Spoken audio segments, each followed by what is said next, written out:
Hello, আসসালামু আলাইকুম। এটা রানিং একটা প্রজেক্টের কাজ। এখানে আমরা এক্সেলে কিছু তথ্য, প্রোডাক্টের তথ্য কালেক্ট করছি।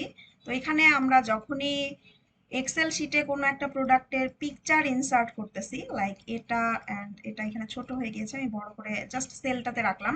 এই সেলটাতেই আমি চাচ্ছি এই শুয়ের পিকচারটা এখানে অ্যাডজাস্ট হয়ে থাকবে, এবং উপরের যে পিকচারটা দেখতে পাচ্ছি এটাও এই সেলের সাথেই অ্যাডজাস্ট হয়ে থাকবে।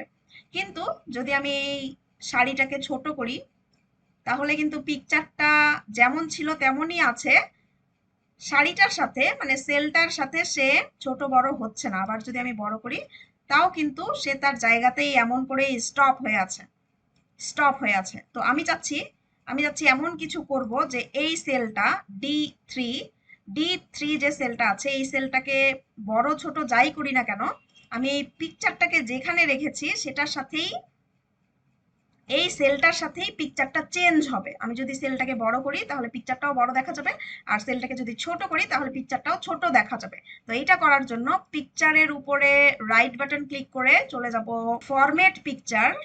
পিকচারের উপরে রাইট বাটন ক্লিক করলাম, ফরম্যাট পিকচারে চলে যাচ্ছি, এবং এখান থেকে চারটা অপশন দেখতে পাচ্ছি। এখানে চারটা অপশন আছে, চারটা অপশনের মধ্যে 3 নাম্বার অপশনটাতে যাব। 3 নাম্বার যে অপশনটা আছে সাইজ অ্যান্ড প্রপার্টিস, এখানে গিয়ে চলে যাব প্রপার্টিস।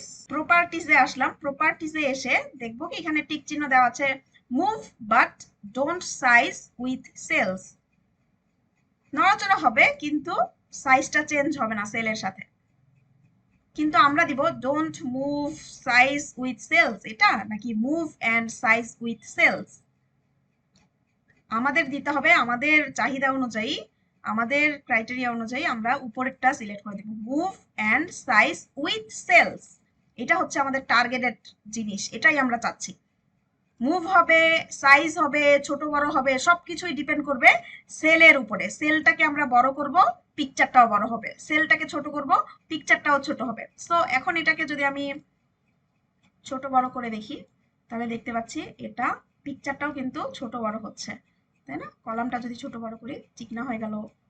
ওকে, সো এভাবে করে আমরা এই পিকচারটাকেও যদি করতে চাই, এখানে এসে just move and size with sale, এটাতে টিক চিহ্ন দিয়ে দিব, প্রপার্টিসে এসে এখানে টিক চিহ্ন দিয়ে দিব। এটাও কিন্তু এখন সেলের সাথে অ্যাডজাস্ট হয়ে গেল। আমি যদি এই সেলটাকে করি, এই সেলটাকে ছোট করি, তাহলে দেখা যাবে জুতাটাও কিন্তু ছোট হয়ে গেল। ঠিক আছে, তো এরকম করে আমরা ডাটা এন্ট্রি যে কোনো কিছু প্রোডাক্ট যদি এখানে পিকচার আমাদের ইনসার্ট করতে হয়, সেক্ষেত্রে আমরা এই বুদ্ধিটা অ্যাপ্লাই করতে পারি।